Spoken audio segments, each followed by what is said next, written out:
Well, hello there, everybody. How are you all doing?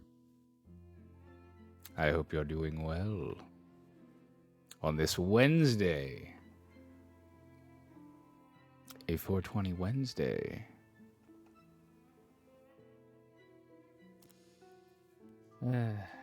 Dicks! Ah! Thank you for the Richards Masonic. Mostly be lurking you things. All Gucci zone. But wanted to collect books. Fair, fair. Yeah, no, feel free to lurk. I'm mainly just going to be reading today, so not going to be how it is with like Saturdays. But yeah. Do your thing. Hello, motherfucker. Hello, hello. But yeah, let's see, is there anything really on the docket?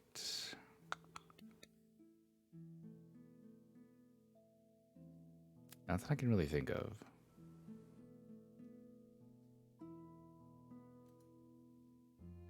I've got some things I'm working on, but they won't be like, you won't see them until like the Mayothon. But yeah.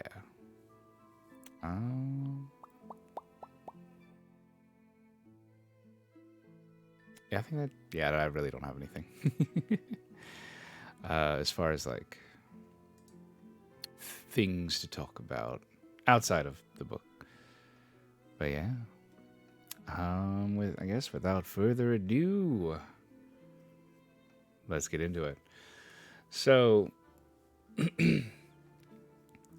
I've been thinking about doing like a like reading, and granted, reading stuff on stream. Pretty much, either you need express permission from whoever the writer is or whoever has rights to it, if it's like a more recent book, or if it's something in the public domain, which typically means that the original author writer, has been dead for 100 years. And one of which, the one I'm going to start with, is the Odyssey, which the book was published in like the original one was translated and published back in 1999, I believe. Um, but the original piece was written quite a long time ago. So it's under public domain. And where are you? And I'm going to see, I'll do this whole reading thing. I'm also a bit sleepy. So I just want to do something. I wanted to try this since I'm sleepy, and being sleepy also lends itself to, my voice being the way that it is. Versus if I was more awake, it would be like drinking out of cups, being a bitch. How dare you, Morp? Thank you for the hydrate.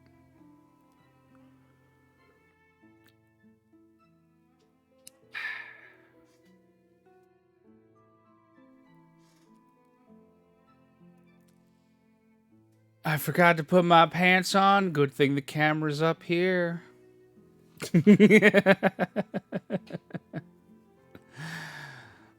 Oh, man. Anyway. Yeah. Yeah, so... Yeah, let's just jump into it. So yeah, we'll be beginning with the Odyssey, Book 1.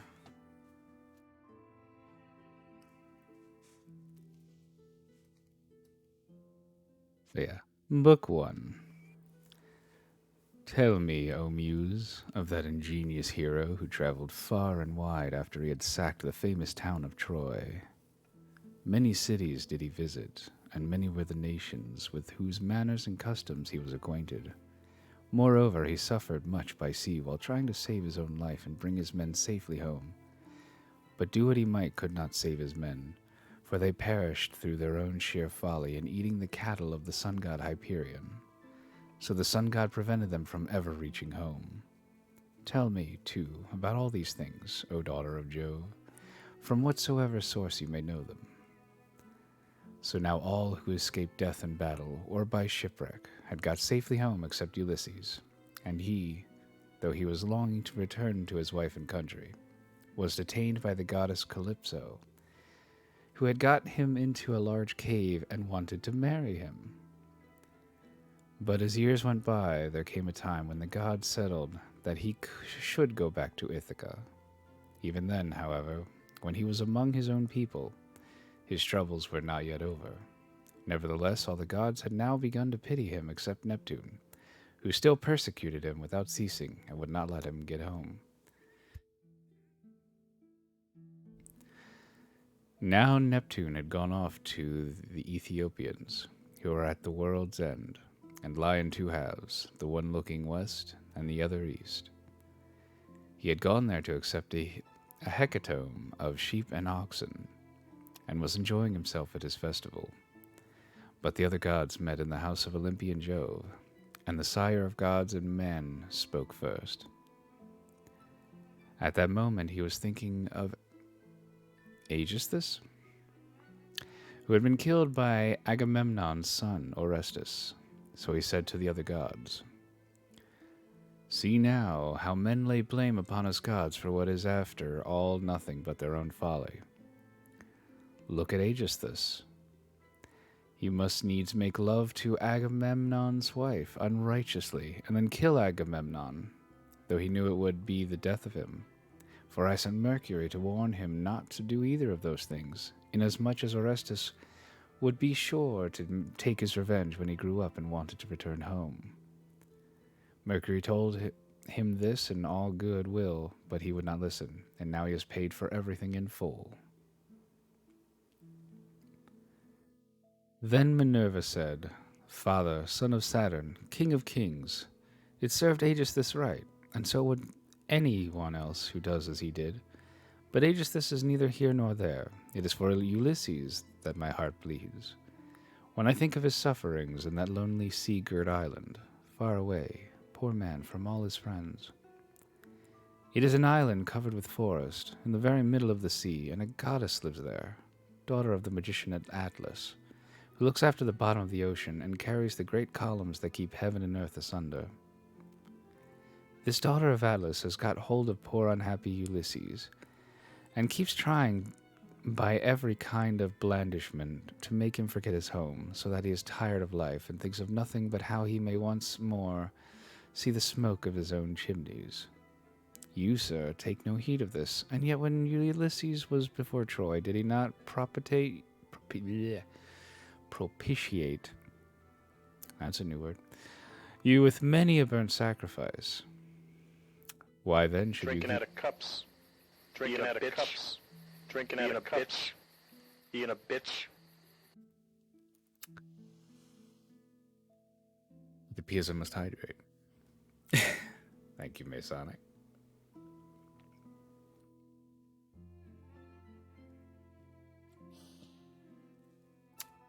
Good shit, good shit.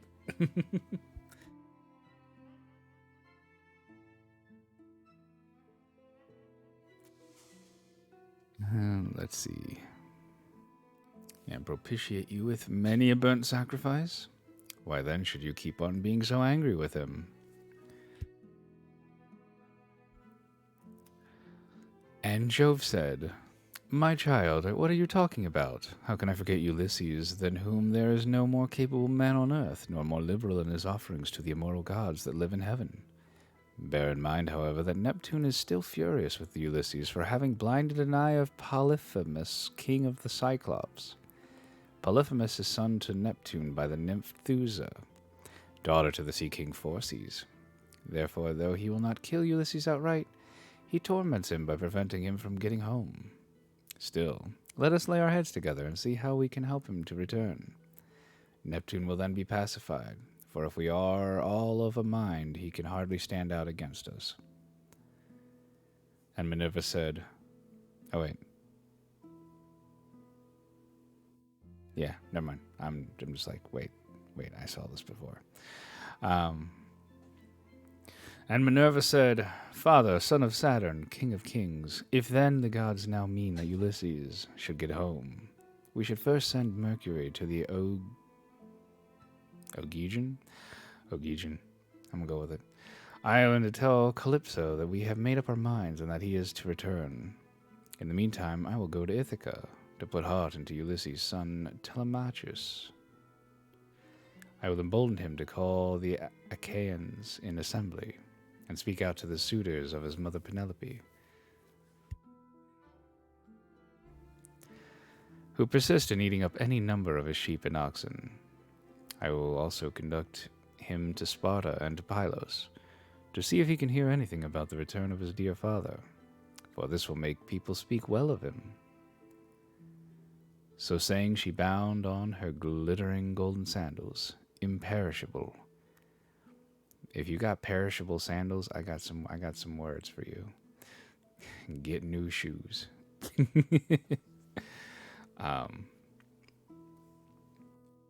Maybe I shouldn't be interjecting with my own commentary. With which she can fly like the wind over land or sea. She grasped the redoubtable bronze-shod spear, so stout and sturdy and strong, wherewith she quells the ranks of heroes who have displeased her. They did have plastic back then. This is true. This is true. Good point, good point.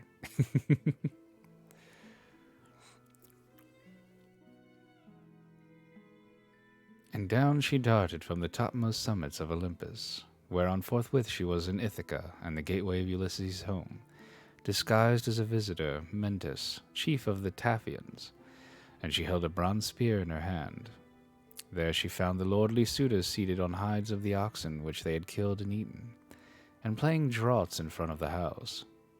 Men servants and pages were bustling about to wait upon them, some mixing wine with water in the mixing bowls, some cleaning down the tables with wet sponges, and laying them out again, and some cutting up great quantities of meat.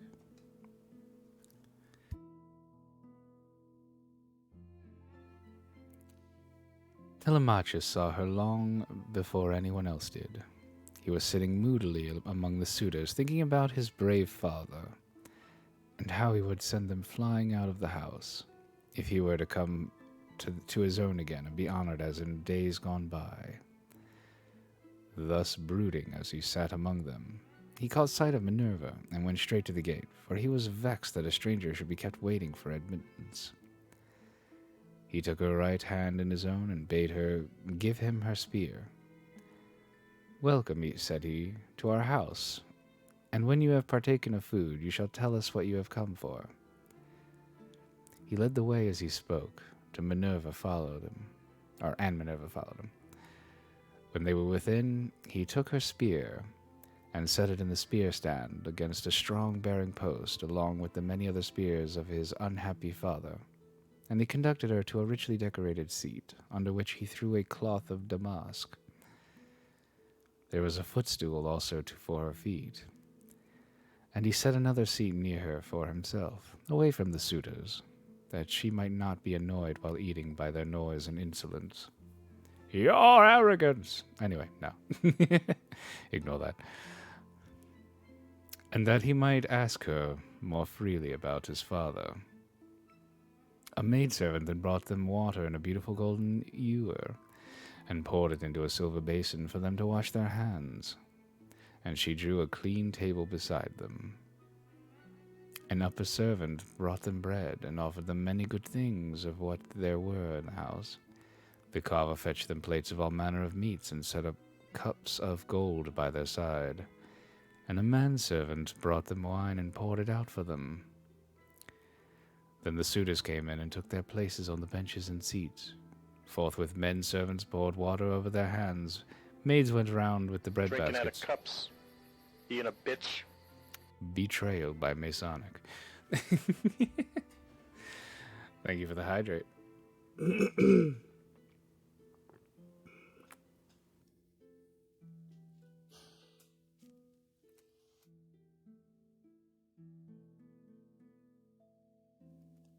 Dicks!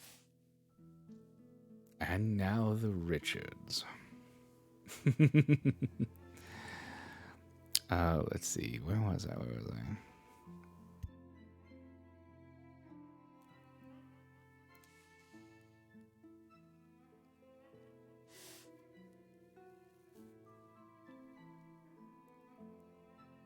Beans and bread baskets, pages filled with mixing bowls with wine and water.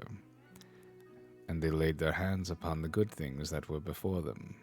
As soon as they had enough to eat and drink, they wanted music and dancing, which are the crowning embellishments of a banquet. So a servant brought a lyre of Phemius, whom they've compelled perforce to sing to them. Not just any Richard, it's Richard III. Fair, fair. As soon as he touched his lyre and began to sing, Telemachus spoke low to Minerva, with his head close to hers, that no man might hear.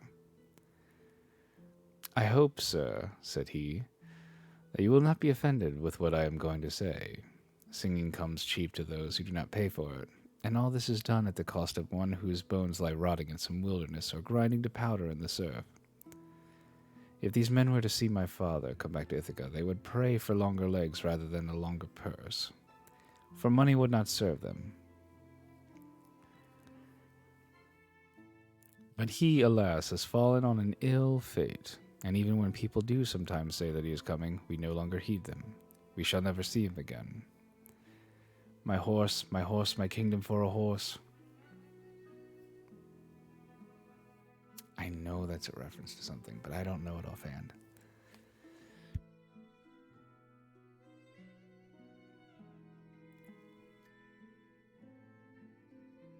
Sorry.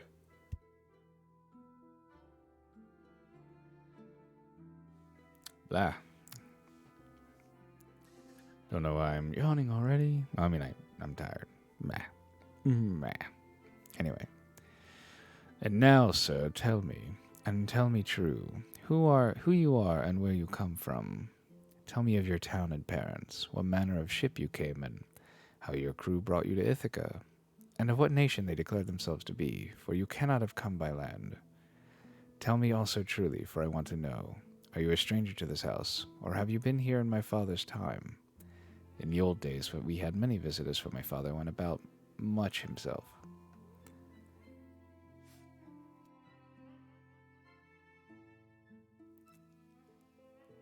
And Minerva answered, I will tell you truly and particularly all about it. I am Mentis, son of Anchialus, and I am king of the Taphians. I have come here with my ship and crew on a voyage to men of foreign tongue, being bound for Temesa.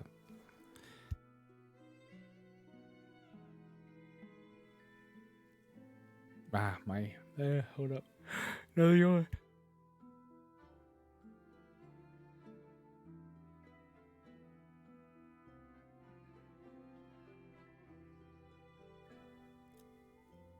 Holy crap. Reading is tiring.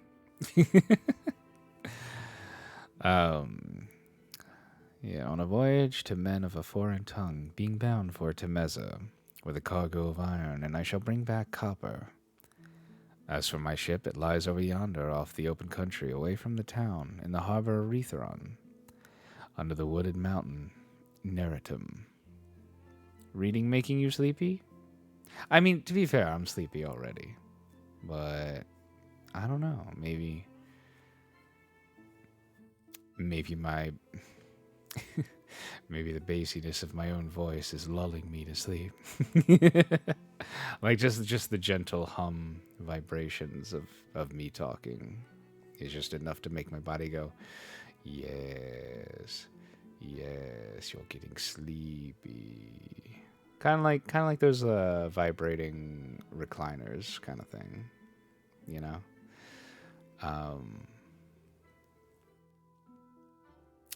Another yawn, hold up.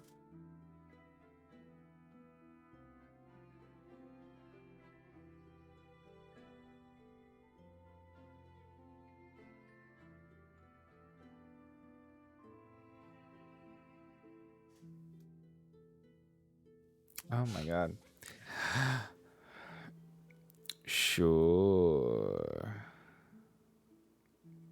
I mean, look, I have a couple other options for things that vibrate, but the recliner is like the most appropriate when it comes to like sleepy and vibrating.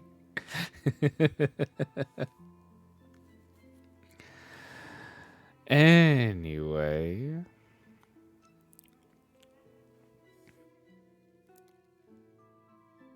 our fathers were friends before us, as old Laertes will tell you, if you will go and ask him. They say, however, that he never comes to town now, and lives by himself in the country, faring hardly with an old woman to look after him, and get his dinner for him, when he comes in keeping him back, for he is not dead yet, not on the mainland. It is more likely he is on some sea-girt island in mid-ocean, or a prisoner among savages who are detaining him against his will.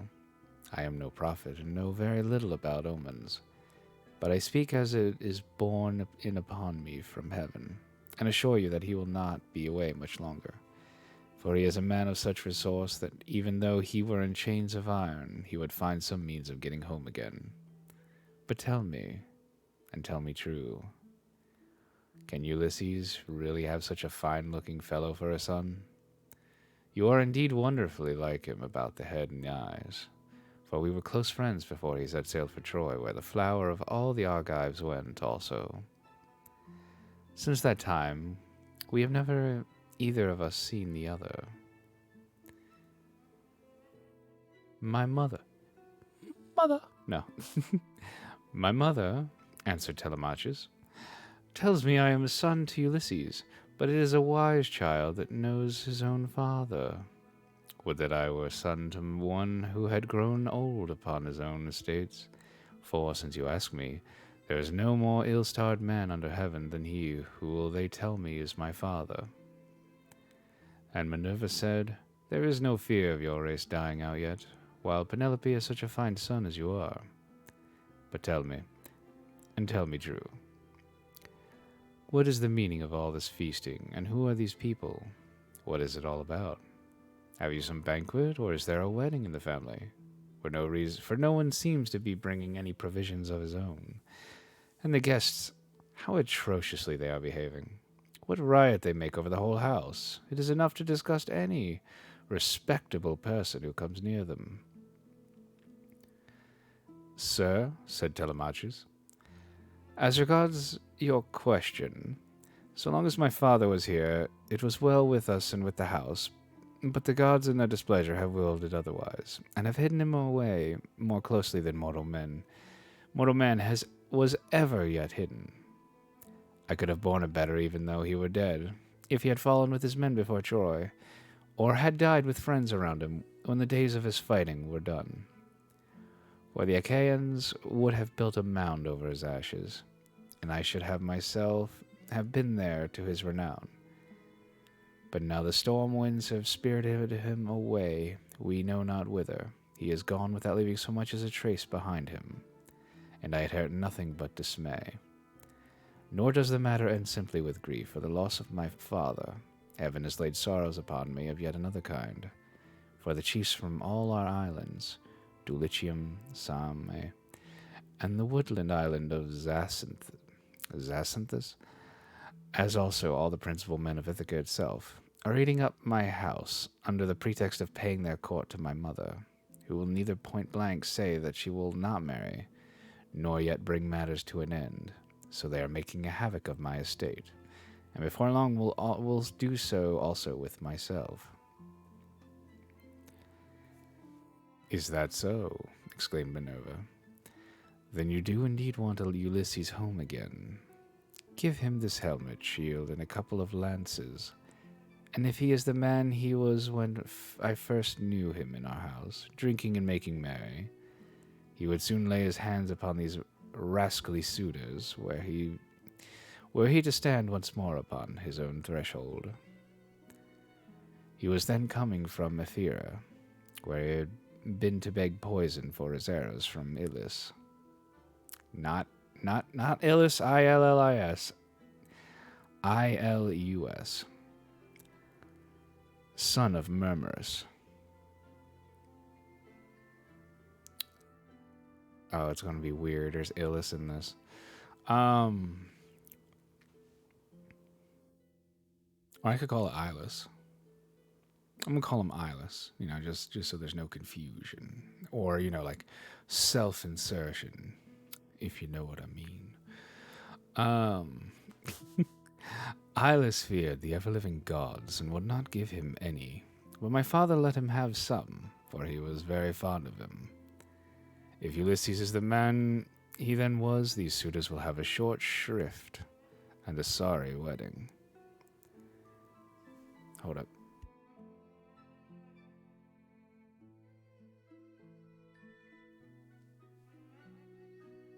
But there, it rests with heaven to determine whether he is to return, and take his revenge in his own house or no.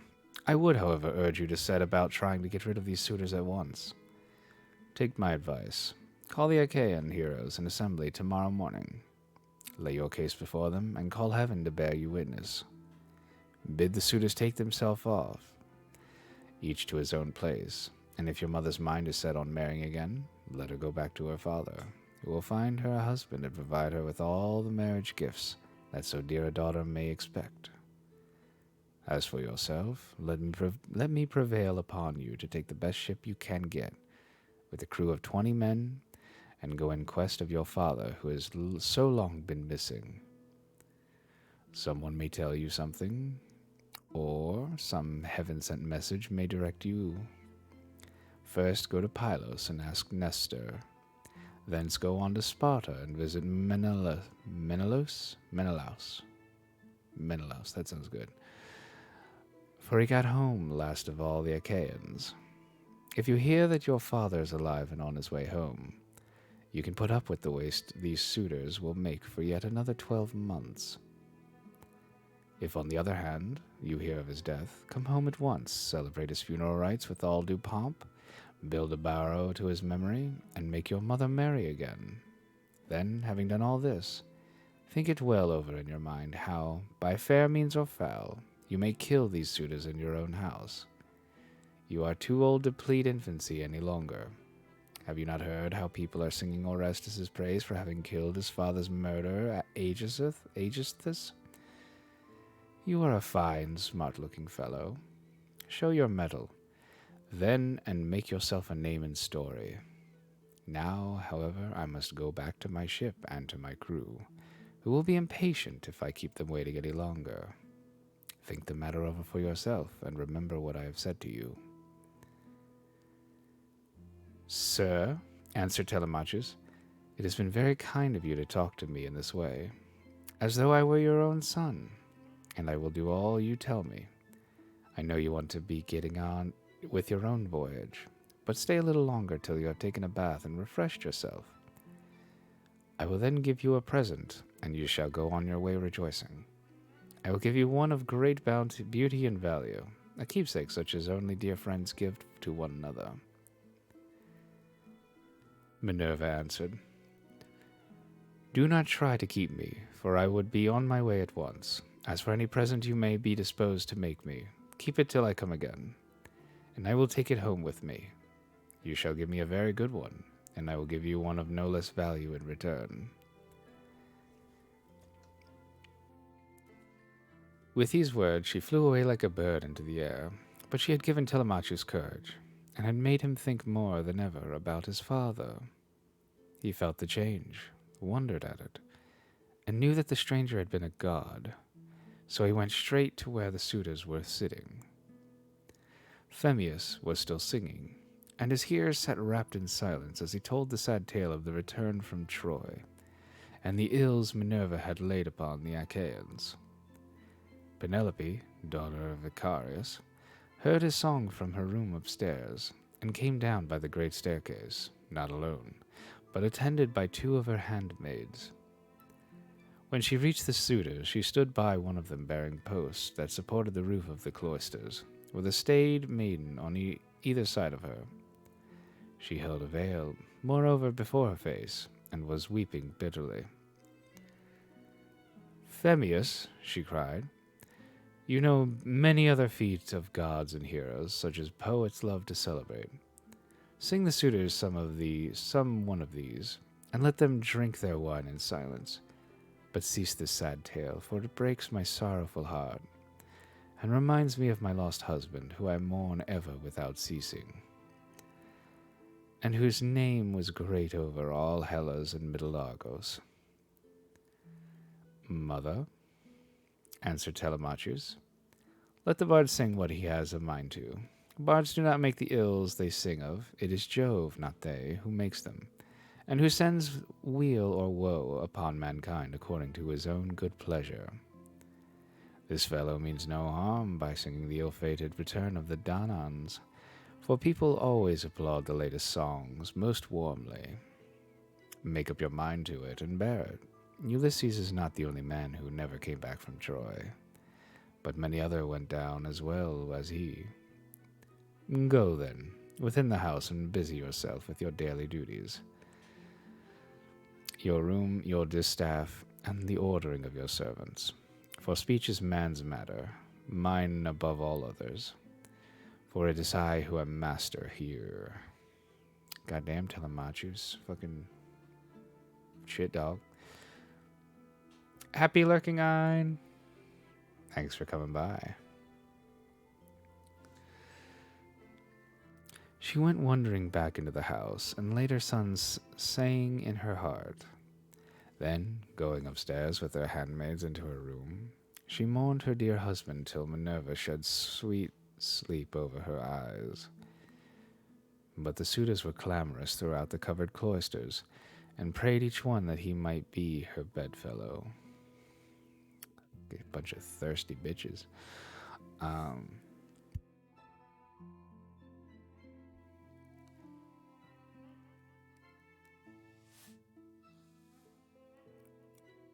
Hold up.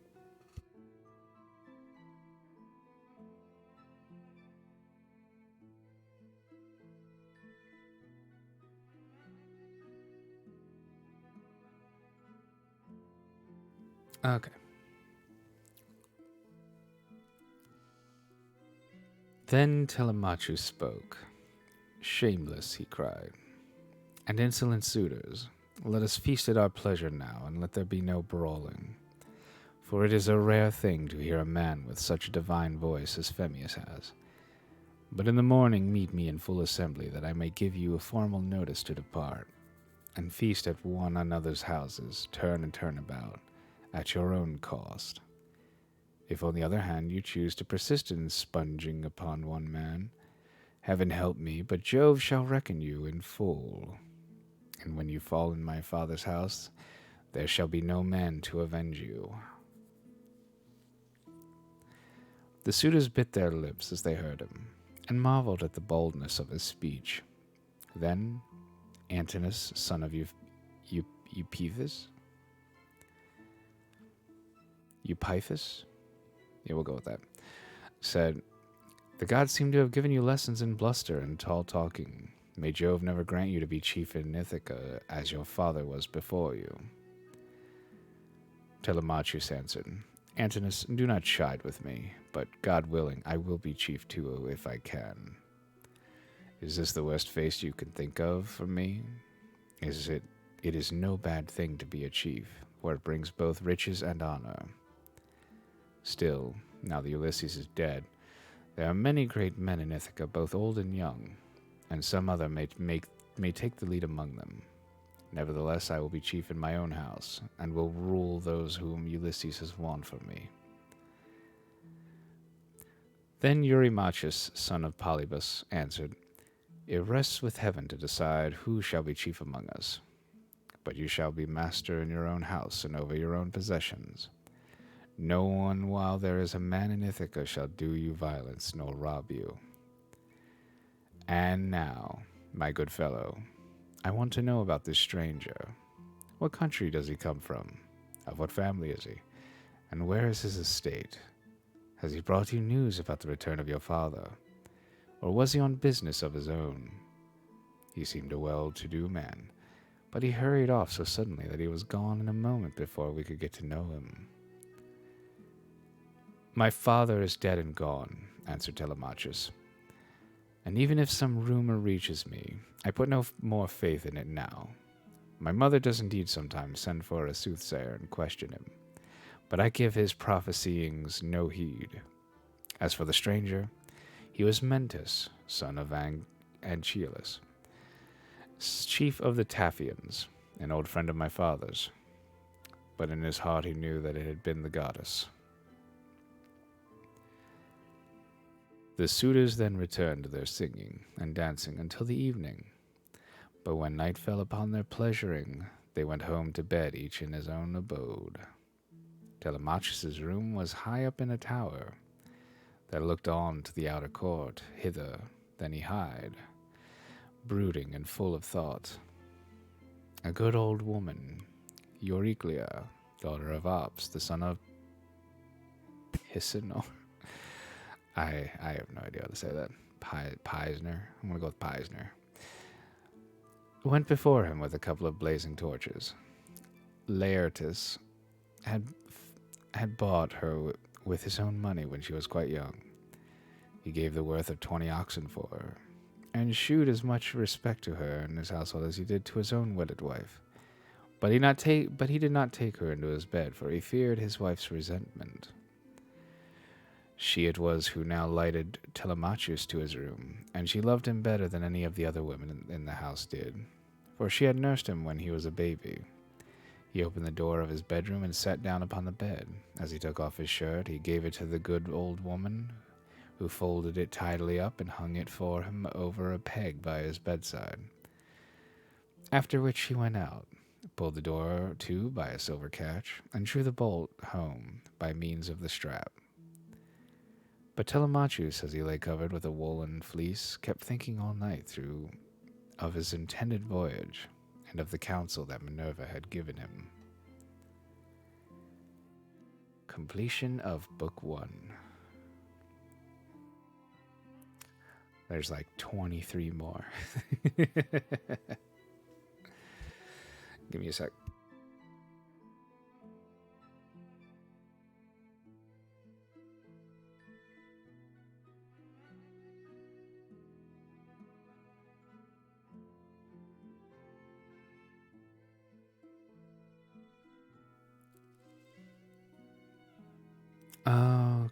Okay. Alright. Onward to Book 2 of the Odyssey.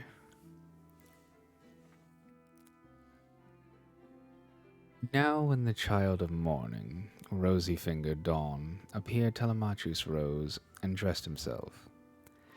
He bound his sandals onto his comely feet, girded his sword about his shoulder, and left his room looking like an immortal god. He at once sent the criers round to call the people in assembly. So they called them, and the people gathered thereon. Then, when they were got together, he went to the place of the assembly, spear in hand, not alone, for his 2 hounds went with him. Minerva endowed him with the presence of such divine comeliness that all marveled at him as he went by. And when he took his place in his father's seat, even the oldest counselors made way for him. Aegyptius, a man bent double with age, and of infinite experience, was the first to speak. His son Antiphus had gone with Ulysses to Illis, land of noble steeds, but the savage Cyclops had killed him when they were all shut up in the cave, and had cooked his last dinner for him. He had 3 sons left, of whom 2 still worked on their father's land, while the third, Eurynomus, was one of the suitors. Nevertheless, their father could not get over the loss of Antiphus, and was still weeping for him when he began his speech. "Men of Ithaca," he said, "hear my words. From the day Ulysses left us, there has been no meeting of our counselors until now. Who then can it be, whether old or young, that finds it so necessary to convene us? Has he got wind of some host approaching? And does he wish to warn us, or would he speak upon some other matter of public moment? I am sure he is an excellent person, and I hope Jove will grant him his heart's desire." Telemachus took his speech as of good omen, and rose at once, for he was bursting with what he had to say. He stood in the middle of the assembly, and the good herald, Pisner, brought him his staff. Then, turning to Aegyptius, "Sir," said he, "it is I, as you will shortly learn, who have convened you, for it is I who am the most aggrieved. I have not got wind of any host approaching about which I would warn you, nor is there any matter of public moment on which I would speak. My grievance is purely personal, and turns on 2 great misfortunes, which have fallen upon my house. Behold, my respect as I refrain from sound alerts." You're good, Casey. You're good. Yeah, welcome in. Hold up.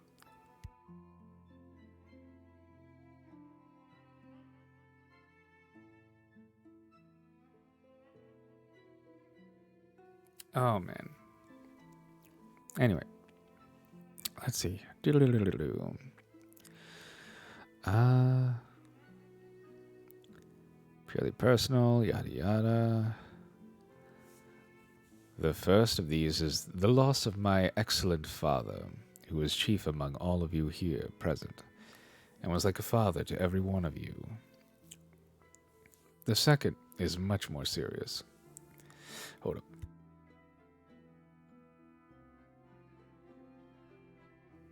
Sorry about that. Is much more serious, and ere long will be the utter ruin of my estate. The sons of all the chief men among you are pestering my mother to marry them against her will. They are afraid to go to her father Icarius, asking him to choose the one he likes best, and to provide marriage gifts for his daughter. But day by day they keep hanging about my father's house, sacrificing our oxen, sheep, and fat goats for their banquets, and never giving so much as a thought to the quantity of wine they drink. No estate can stand such recklessness. We have now no Ulysses to ward off harm from our doors, and I cannot hold my own against them. I shall never all my days be as good a man as he was. Still, I would indeed defend myself if I had the power to do so, for I cannot stand such treatment any longer. My house is being disgraced and ruined. Have respect, therefore, to your own consciences and to public opinion. Fear, too, the wrath of heaven, lest the gods should be displeased and turn upon you. I pray you by Jove and Themis, who is the beginning and the end of councils. Do not hold back, my friends, and leave me single-handed, unless it be that my brave father Ulysses did some wrong to the Achaeans, which you would now avenge on me, by aiding and abetting these suitors. Moreover, if I am to be eaten out of house and home at all, I had rather you did the eating yourselves, for I could then take action against you to some purpose, and serve you with notices from house to house till I got paid in full, whereas now I have no remedy. With this, Telemachus dashed his staff to the ground and burst into tears. Everyone was very sorry for him, but they all sat still, and no one ventured to make him an angry answer, save only Antinous, who spoke thus. Telemachus, insolent braggart that you are, how dare you try to throw the blame upon us suitors? It is your mother's fault and not ours, for she is a very artful woman. This 3 years past, and close on 4, she had been driving us out of our minds by encouraging each one of us and sending him messages without meaning one word of what she says. And then there was that other trick she played us. She set up a great tambour frame in her room and began to work on an enormous piece of fine needlework. Sweethearts, said she, Ulysses is indeed dead. Still, do not press me to marry again immediately. Wait, for I would not have skill in needlework perish unrecorded, till I have completed a Paul. That looks like Paul. Paul for the hero Laertes, to be in readiness against the time when death shall take him. He is very rich, and the women of the place will talk, if he is laid out without a pall. This was what she said, and we assented, whereon we could see her working on her great web all day long, but at night she would unpick the stitches again by torchlight. She fooled us in this way for 3 years, and we never found her out. But as time wore on, and she was now in her 4th year, one of her maids who knew what she was doing told us, and we caught her in the act of undoing her work. So she had to finish it whether she would or no. The suitors, therefore, make you this answer, that both you and the Achaeans may understand. Send your mother away and bid her marry the man of her own and of her father's choice. For I do not know what will happen if she goes on plaguing us much longer with the airs she gives herself on the score of the accomplishments Minerva has taught her, and because she is so clever. We never yet heard of such a woman. We know all about Tyro, Alcmena, Mycene, and the famous woman of old, but they were nothing to your mother, any one of them. It was not fair of her to treat us in that way, and as long as she continues in the mind with which heaven has now endowed her, So long shall we go on eating up your estate, and I do not see why she would change, for she gets all the honor and glory, and it is you who pay for it, not she. Understand, then, that we will not go back to our lands, neither here nor elsewhere, till she has made her choice and married someone or other of us. Telemachus answered, Antinous, how can I drive the mother who bore me from my father's house? My father is abroad, and we do not know whether he is alive or dead. It will be hard on me if I have to pay Icarus the large sum which I must give him if I insist on sending his daughter back to him. Not only will he deal rigorously with me, but heaven will also punish me, for my mother will also, when she leaves the house, will call on the Erinyes, something like that, to avenge her. Besides, it would not be a creditable thing to do, and I will have nothing to say to it. If you choose to take offense at this, leave the house and feast elsewhere at one another's houses at your own cost, turn about. If, on the other hand, you elect to persist in sponging upon one man, heaven help me, but Jove shall reckon with you in full, and when you fall in my father's house, there shall be no man to avenge you. As he spoke, Jove sent 2 eagles from the top of the mountain, and they flew on and on with the wind, sailing side by side in their own lordly flight. When they were right over the middle of the assembly, they wheeled and circled about, beating the air with their wings and glaring death into the eyes of them that were below. Then, fighting fiercely and tearing at one another, they flew off towards the right over the town. The people wondered as they saw them.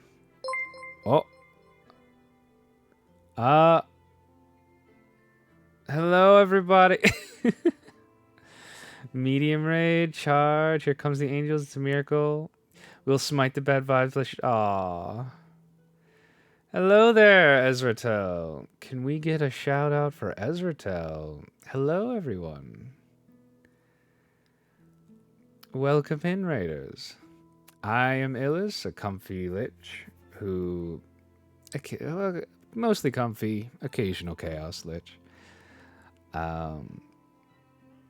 Is a variety streamer. I'm trying out reading the Odyssey today. We're in book 2 right now. But yeah, what were you up to, Ezratel? What were you doing? Yes, hello, Darrow.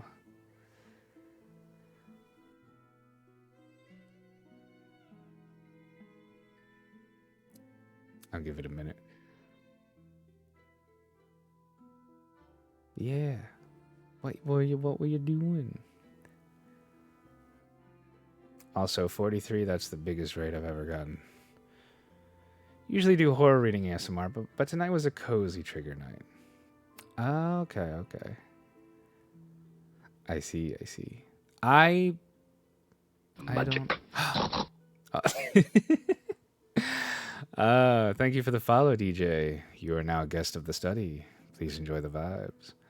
I'm trying out the whole reading thing. I like ASMR and stuff. Isn't something that I want, that I've done before. Like this is day one. So I don't know how it's gonna go. Hopefully my voice lends some credence to it. I mean, granted, I'm not doing like voices for characters. But yeah, hopefully it's, pleasant to listen to. Holy Ravatar looks good. Thank you, Orison. Yeah, no, I like my mono. It's pretty dope. For all my credits for stuff, whether it's this background piece, the avatar, all that jazz, that's all below in a panel below. But yeah, no, thanks for coming by, and I'm sure it is pleasant to listen to. Aww, I thank you. Okay, so I shall. Magic. Thank you for the follow, Ezratel. You are also a guest of my study. Please enjoy the vibes. All right, let's see here. Where did I?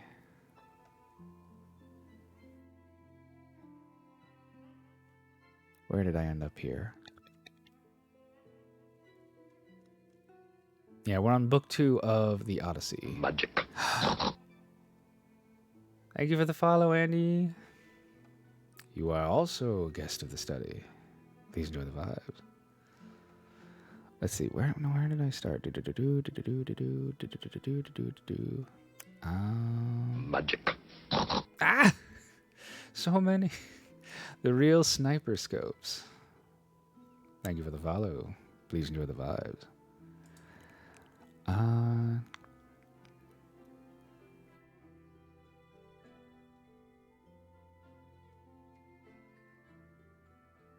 It is this lich in his smooth AF voice. Oh, thank you, Casey. Okay, okay, here we go. The people wondered as they saw them, and asked each other what all this might be, whereon Halitherses, who was the best prophet and reader of omens among them, spoke to them plainly and in all honesty, saying, "Oh, just gonna sit back, relax, and listen to you read.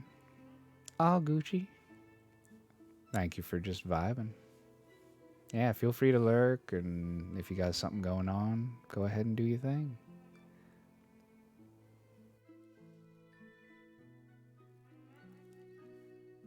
Hear me, men of Ithaca, as I speak more particularly to the suitors, for I see mischief brewing for them. Ulysses is not going to be away much longer. Indeed, he is close at hand to deal out death and destruction, not on them alone, but on many another of us who live in Ithaca. Let us then be wise in time, and put a stop to the wickedness before he comes. Let the suitors do so of their own accord. It will be better for them, for I am not prophesying without due knowledge. Everything has happened to Ulysses as I foretold, when the Argives set out for Troy, and he with them. I said that after going through much hardship and losing all his men, he should come home again in the 20th year, and that no one would know him. And now all this is coming true. Eurymachus, son of Polybus, then said, "Go home, old man, and prophesy to your own children, for it may be worse for them. I can read these omens myself much better than you can. Birds are always flying about in the sunshine somewhere or other, but they seldom mean anything. Ulysses has died in a far country, and it is a pity you are not dead along with them. Instead of prating here about omens and adding fuel to the anger of Telemachus, which is fierce enough as it is, I suppose you think he will give you something for your family. But I tell you, and it shall surely be, when an old man like you, who knew nothing, who should know better, talks a young one over till he becomes troublesome, in the first place his young friend will only fare so much the worse. He will take nothing by it, for the suitors will prevent this. And in the next he will lay a heavier fine, sir, upon yourself than you will at all like paying, for it will bear hardly upon you. As for Telemachus, I warn him in the presence of you all to send his mother back to her father, who will find her a husband and provide her with all the marriage gifts so dear a daughter may expect. Till then, we shall go on harassing him with our suit, for we fear no man, and care neither for him, with all his fine speeches, nor for any fortune-telling of yours. You may preach as much as you please, but we shall only hate you the more. We shall go back and continue to eat up Telemachus' estate without paying him, till such time as his mother leaves off tormenting us by keeping us day after day on the tiptoe of expectation, each vying with the other in his suit for a prize of such rare perfection. Besides, we cannot go after the other women whom we should marry in due course, but for the way in which she treats us."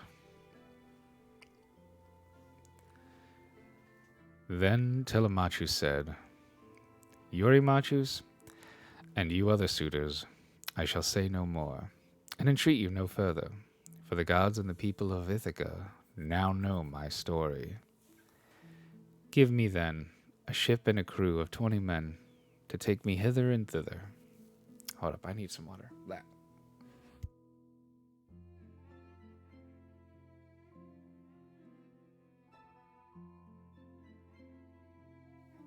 All right, sorry about that.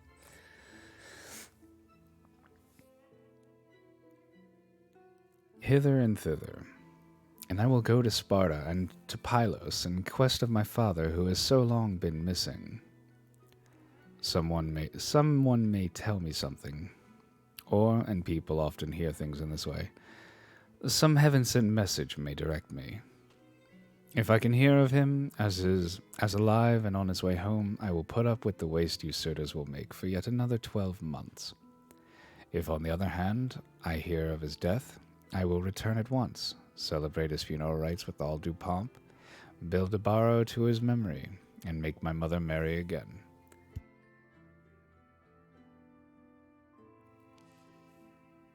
With these words he sat down, and Mentor, who had been a friend of Ulysses, and had been left in charge of everything with full authority over the servants, rose to speak. He then, plainly and in all honesty, addressed them thus. Hear me, men of Ithaca. I hope that you may never have a kind and well-disposed ruler any more, nor one who will govern you equitably. I hope that all your chiefs henceforth may be cruel and unjust, for there is not one of you but has forgotten Ulysses, who ruled you as though he were your father. I am not half so angry with the suitors, for if they choose to do violence in the naughtiness of their hearts, and wager their heads that Ulysses will not return, they can take the high hand and eat up his estate. But as for you others, I am shocked at the way in which you all sit still without even trying to stop such scandalous goings-on, which you could do if you chose, for you are many and they are few.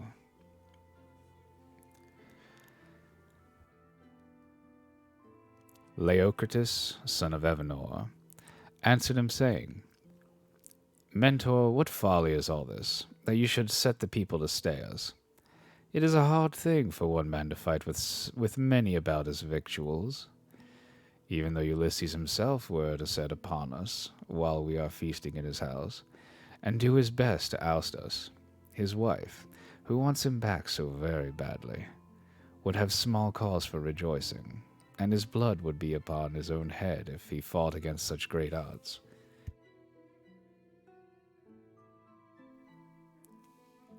There is no sense in what you have been saying.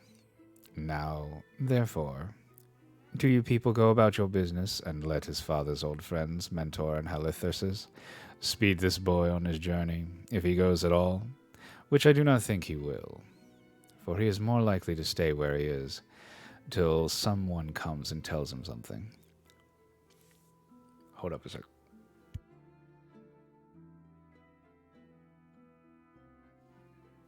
All right. On this he broke up the assembly, and every man went back to his abode, while the suitors returned to the house of Ulysses. Then Telemachus went all alone by the seaside, washed his hands in the grey waves, and prayed to Minerva. Hear me, he cried, you god who visited me yesterday, and bade me sail the seas in search of my father, who has so long been missing. I would obey you, but the Achaeans, and more particularly the wicked suitors, are hindering me that I cannot do so. As he thus prayed, Minerva came close up to him in the likeness and with the voice of Mentor. Telemachus, said she, if you are made of the same stuff as your father, you will be neither fool nor coward henceforward, for Ulysses never broke his word, nor left his work half done. If, then, you take after him, your voyage will not be fruitless, but unless you have the blood of Ulysses and of Penelope in your veins, I see no likelihood of your succeeding. Sons are seldom as good men as their fathers. They are generally worse, not better.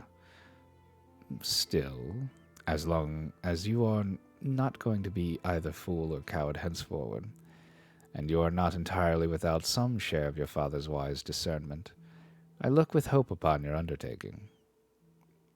But mind you never make common cause with any of those foolish suitors, for they have neither sense nor virtue, and give no thought to death and to the doom that will shortly fall on one and all of them, so that they shall perish on the same day. As for your voyage, it shall not be long delayed. Your father is such an old friend of mine that I will find you a ship, and will come with you myself. Now, however, return home, and go about among the suitors. Begin getting provisions ready for your voyage. See everything well stowed, the wine in jars, and the barley meal, which is the staff of life, in leathern bags, while I go round the town and beat up volunteers at once. Beating up volunteers? What? That is an interesting way of putting that. There are many ships in Ithaca, both old and new. I will run my eye over them for you, and will choose the best. We will get her ready, and will put out to sea without delay. Thus spoke Minerva, daughter of Jove, and Telemachus lost no time in doing as the goddess told him. He went moodily home, and found the suitors flaying goats and singeing pigs in the outer court. Antinous came up to him at once and laughed as he took his hand in his own, saying, Telemachus, my fine fire-eater, bear no more ill blood neither in word nor deed, but eat and drink with us as you used to. The Achaeans will find you in everything, a ship and a picked crew to boot, so that you can set sail for Pylos at once, and get news of your noble father. Antinous, answered Telemachus, I cannot eat in peace, nor take pleasure of any kind with such men as you are. Was it not enough that you shouldn't waste so much good property of mine while I was yet a boy? Now that I am older and know more about it, I am also stronger, and whether here among this people, or by going to Pylos, I will do you all the harm I can. I shall go, and my going will not be in vain, though, thanks to you suitors, I have neither ship nor crew of my own, and must be passenger, not captain. As he spoke, he snatched his hand from that of Antinous. Meanwhile, the others went on getting dinner ready about the buildings, jeering at him tauntingly as they did so. Telemachus, said one youngster, means to be the death of us.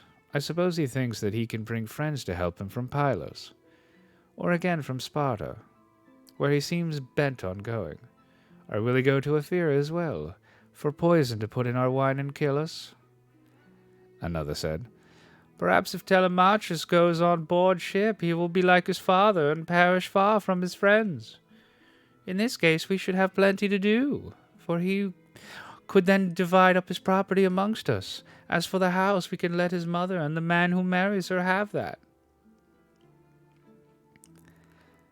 This is how they talked. But Telemachus went down into the lofty and spacious storeroom, where his father's treasures of gold and bronze lay heaped up upon the floor, and where the linen spare clothes were kept in open chest. Here, too, there was a store of fragrant olive oil, while casks of old, well-ripened wine, unblended and fit for a god to drink, were arranged against the wall in the case you... Hi, Mai. Welcome in. Were arranged against the wall in case of Ulysses should come here again after all. The room was closed, with well-made doors opening in the middle. Moreover, the faithful old housekeeper, Euryclea, daughter of Ops, the son of Pisner, was in charge of everything, both night and day. Telemachus called her to the storeroom and said, Nurse, draw me off some of the best wine you have. After what you are keeping for my father's own drinking, in case, poor man, He should escape death, and find his way home again after all. Let me have 12 jars, and see that they all have lids. Also fill me some well-sewn leathern bags with barley meal, about 20 measures in all. Get these things put together at once, and say nothing about it. I will take everything away this evening as soon as my mother has gone upstairs for the night. I am going to Sparta and to Pylos to see if I can hear anything about the return of my dear father.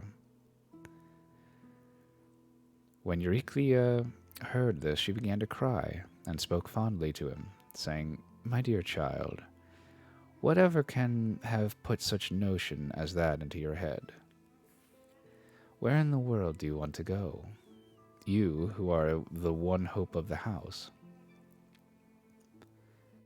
Your poor father is dead and gone in some foreign country nobody knows where. And as soon as your back is turned, these wicked ones here will be scheming to get you put out of the way, and will share all of your possessions among themselves. Stay where you are among your own people, and do not go wandering and worrying your life out on the barren ocean. Fear not, nurse, answered Telemachus. My scheme is not without heaven's sanction, but swear that you will say nothing about all this to my mother till I have been away some 10 or 12 days, unless she hears of my having gone and asks you, for I do not want her to spoil her beauty by crying.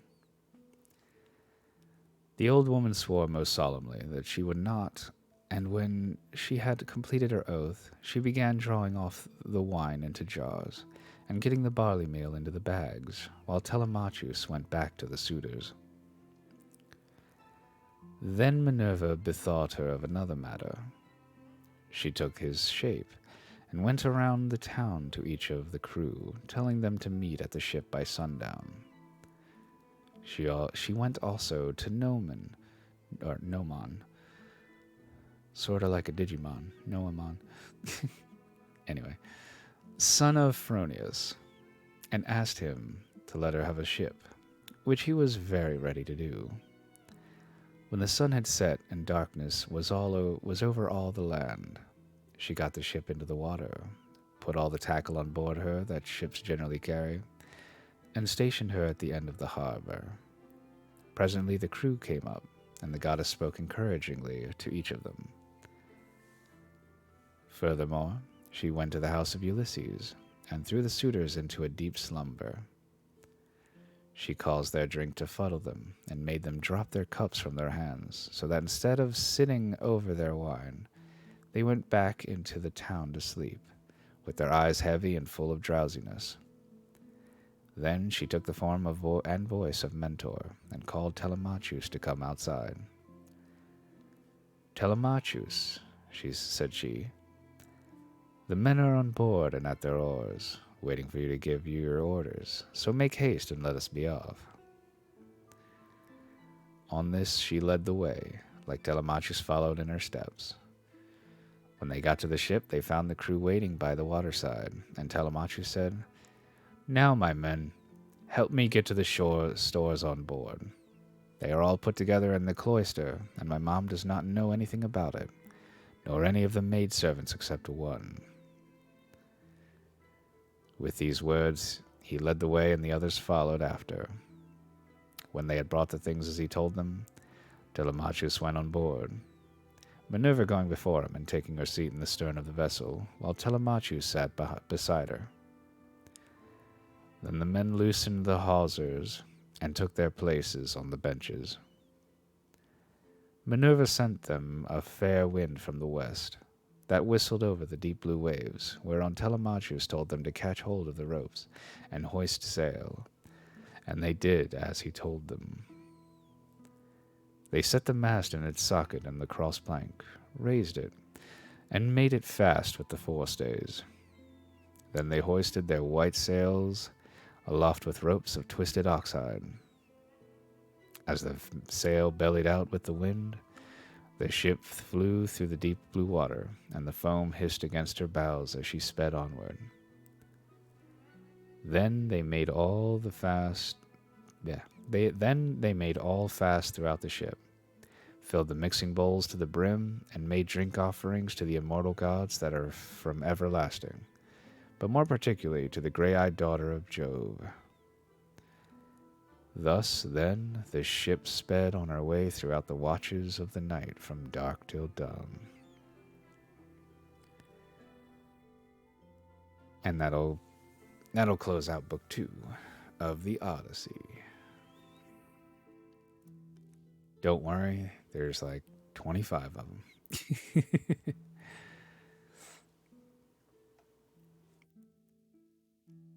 Alright, so I'm going to need to get some water. So, yeah, I'm going to go get some water quick. Y'all can take a little quick break too if you'd like. But I'm gonna be just a few minutes. Burb.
All right, I am back. You have a really nice voice to listen to, very clear and calming. I thank you.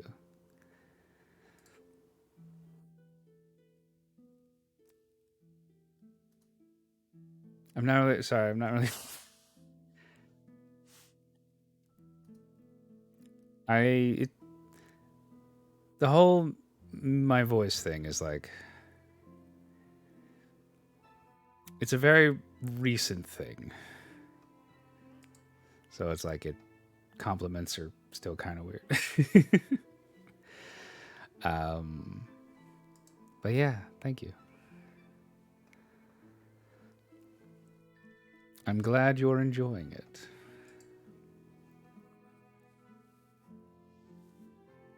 Very recent that you got compliments about it? Yeah, pretty much. Cause like this is like my normal, I don't know if you'd say like customer servicey voice. And where I talk most of the time, but if I'm tired or just relaxed and I, just put less effort on my vocal cords and it just keeps, yeah. It gets more like this. And it's something that's like not doing the deeper voice is definitely something that's more recent. Like I've only been like VTubing for like 5 months. And yeah. Yeah, getting compliments about like using. Well, first off, learning is like, oh God, I have a voice, and then like getting compliments and stuff. It's relative. Yeah, it's relatively recent in the past couple months. But yeah, and that's what I meant. Let's see where. There you are.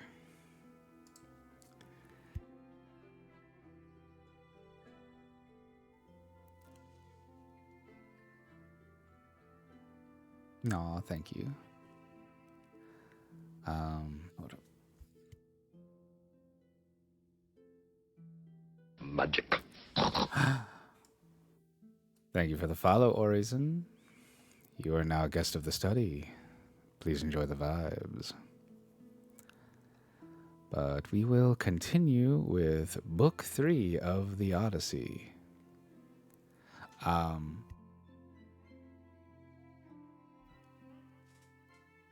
since the Odyssey is a public domain book, you can find like you can just Google the Odyssey. Ah, sorry, my tummy's being a little gassy. But yeah, if you wanted to follow along with like actual, like with the text in front of you, kind of thing. But anyway, I shall continue.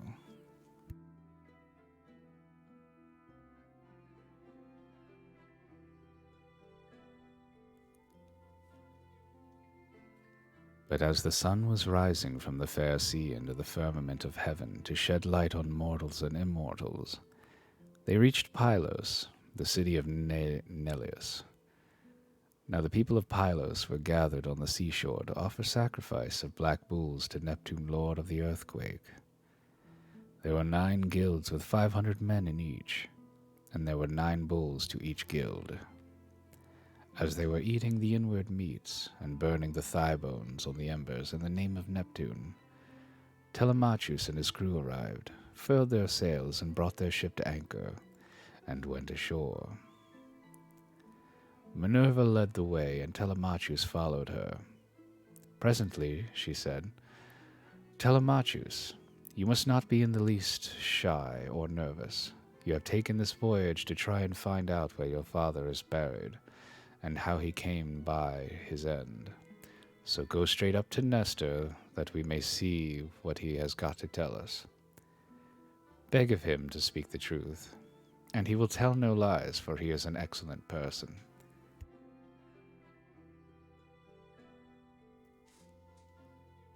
But how, Mentor? Replied Telemachus. Dare I go up to Nestor? And how am I to address him? I have never yet been used to holding long conversations with people, and am ashamed to begin questioning one who is so much older than myself. Some things, Telemachus, answered Minerva, will be suggested to you by your own instinct, and heaven will prompt you further, for I am assured that the gods have been with you from the time of your birth until now.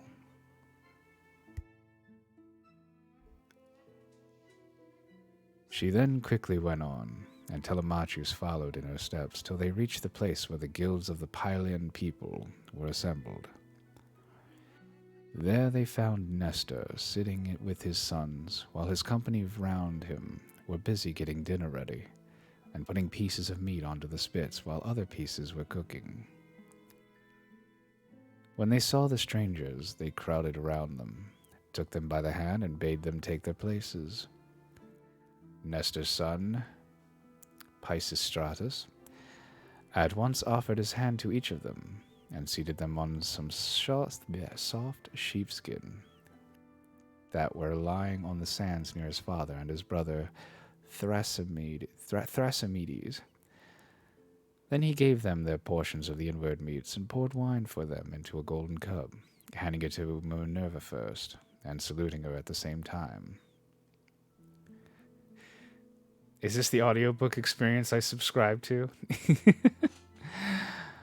Perhaps. I'm trying this whole reading thing. So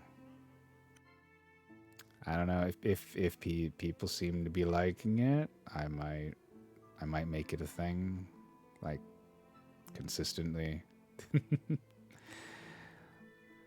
But yeah. Anyway.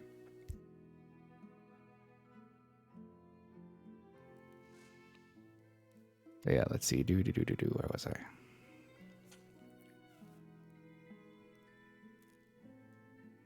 You're doing awesome? Aw, thank you. Wait a minute.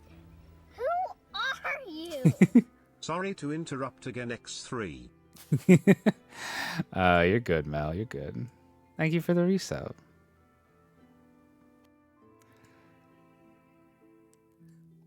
Let's see. There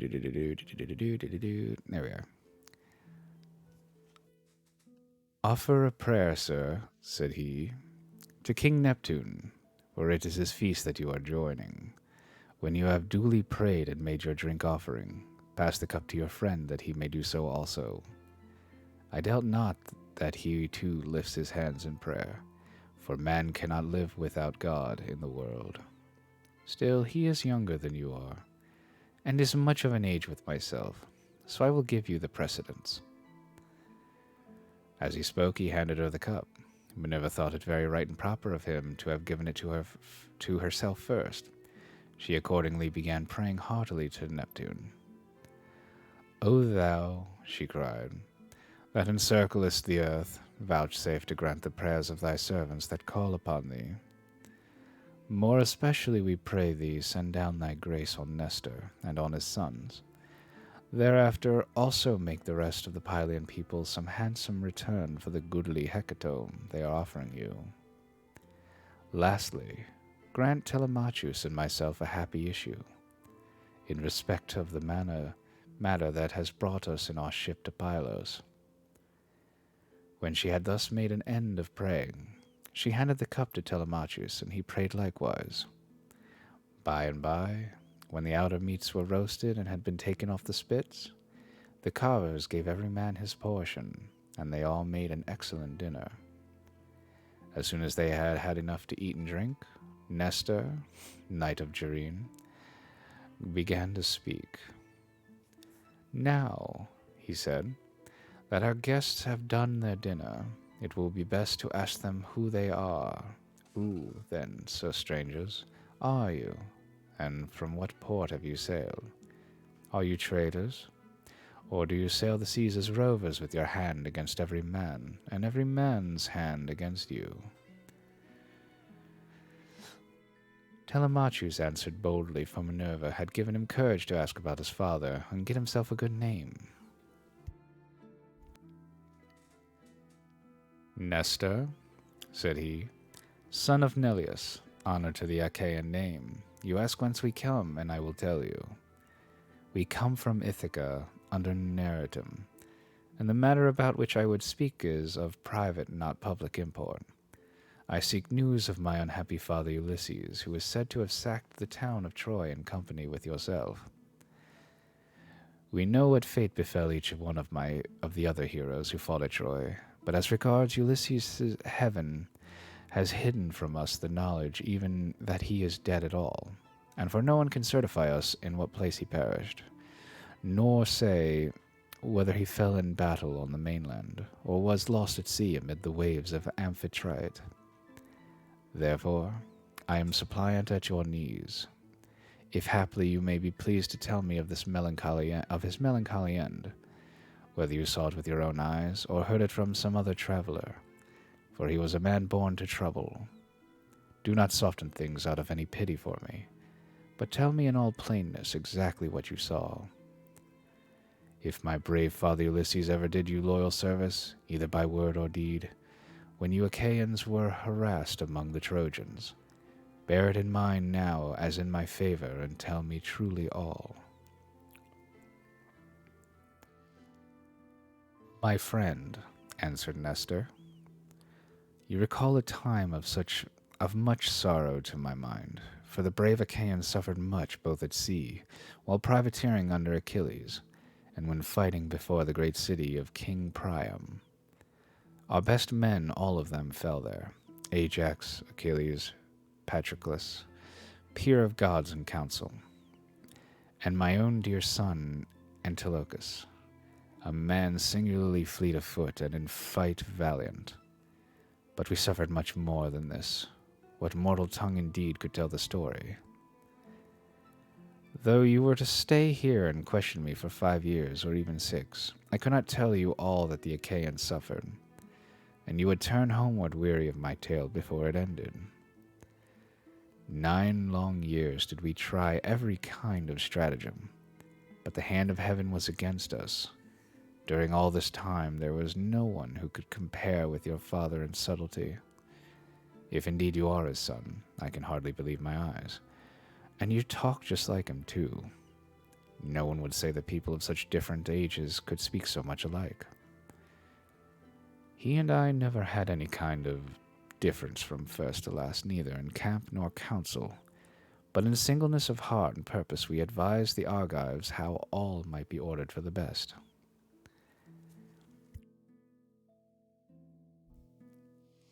When, however, we had sacked the city of Priam, and were setting sail in our ships as heaven had dispersed us, when Jove saw fit to vex the Argives on our homeward voyage, for they had not all been either wise or understanding, and hence many came to a bad end through the displeasure of Jove's daughter Minerva, who brought about a quarrel between the 2 sons of Atreus. The sons of Atreus called a meeting, which was not as it should be, for it was sunset, and the Achaeans were heavy with wine. When they explained why they had called the people together, it seemed that Menelaus was for sailing homeward at once, and this displeased Agamemnon, who thought that we should wait till we had offered hecatombs to appease the anger of Minerva.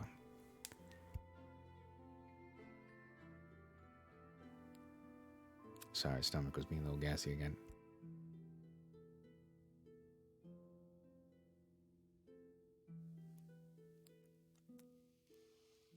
Fool that he was, he might have known that he would not prevail with her, for when the gods have made up their minds, they do not change them lightly. So the 2 stood bandying hard words, whereon the Achaeans sprang to their feet with a cry that rent the air, and were of 2 minds as to what they should do. That night we rested and nursed our anger, for Jove was hatching mischief against us. But in the morning some of us drew our ships into the water, and put our goods with our women on board, while the rest, about half in number, stayed behind with Agamemnon. We, the other half, embarked and sailed, and the ships went well, for heaven had smoothed the sea.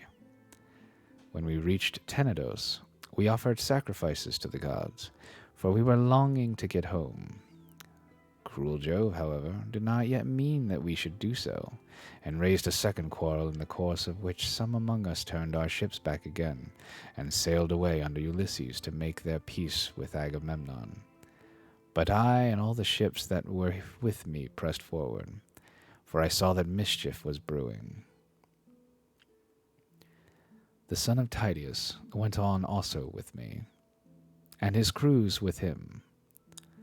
Later on, Menelaus joined us at Lesbos, and found us making up our minds about our course, for we did not know whether to go outside Chios by the island of Syra, keeping this to our left, or inside Chios, over against the stormy headland of Mimas. So we asked heaven for a sign, and were shown one to the effect that we should be soonest out of danger if we headed our ships across the open sea to Euboea. This we therefore did, and a fair wind sprang up, which gave us a quick... Oh! Hey, perps! How you doing? Welcome in, Raiders. You brought snacks? Oh, what did you bring? Oh my god, if you bring in some chocolate-covered pretzels... Magic. Oh. Pen and paper capers. Hello, hello. Welcome in, Raiders. How did Yakuza go? I know you were playing that earlier. Definitely. Hi, Illis. I heard you were reading the Odyssey. Yeah, definitely chocolate covered pretzels. Hell yeah. I love me some chocolate covered pretzels. We brought hell pretzels, we brought slug nugs, and we brought a few wretched cries. You were playing that Yakuza lad? Heck yeah. And yes, I am reading the Odyssey. We're on book 3 right now. You're excited for Sunday? Oh yeah. Oh yeah. Sunday's gonna be good. Some onigiri from Yakuza. Gotta get to the prep for D&D. All Gucci's perp. Go enjoy yourself some D&D. May the dice ever roll in your favor. Take care of your enthusiasts. I'll do my best. Let's see. Where was I?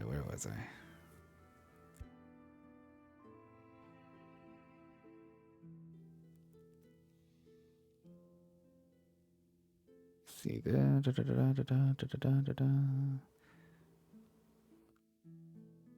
This we therefore did, and a fair wind sprang up, which gave us a quick passage during the night to Geraestus, where we offered many sacrifices to Neptune for having helped us so far on our way. 4 days later, Diomed and his men stationed their ships in Argos, but I held on for Pylos, and the wind never fell light from the day when heaven first made it fair for me. Therefore, my dear young friend, I returned without hearing anything about the others. Sorry, stomach's getting gassy again. Hold up.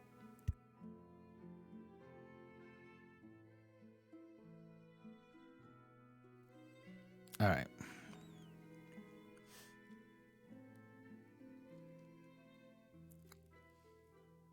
I know neither who got home safely, nor who were lost, but as in duty bound, I will give you without reserve the reports that have reached me since I have been here in my own house. They say the Myrmidons returned home safely under Achilles' son Neoptolemus. So also did the valiant son of Poias, Philoctetes. Indominus, again, lost no men at sea, and all his followers who escaped death in the field got safe home with him to Crete.